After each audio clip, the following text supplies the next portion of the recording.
President should have ideally asked questions regarding the scale, cost and affordability of the Nkandla project. Public Protector Thuli Madonsela's report paints a bleak picture of a project which initially cost taxpayers 27 million rand and then ballooned to an estimated R250 million. Madonsela's report found President Jacob Zuma improperly benefited from upgrades at his Nkandla home, which were implemented in the name of security. She released the controversial report at her office in Pretoria on Wednesday afternoon. At the heart of the financial creep is Zuma's private architect, who became the project manager despite having no security qualifications or clearance.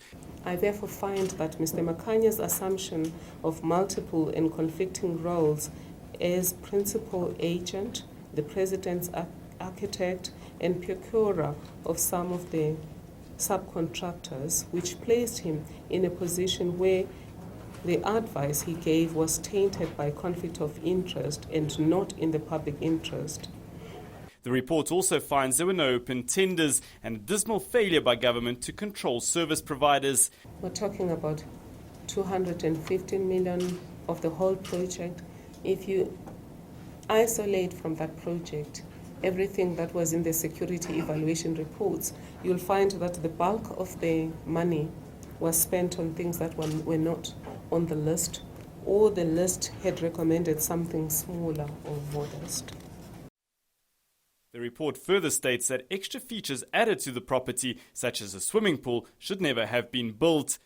It is common cause that in the name of security, government built for the president and his family in his private residence a visitors center, a cattle kraal, a chicken run, a swimming pool, and an amphitheater, among others. The president and his family clearly benefited from this.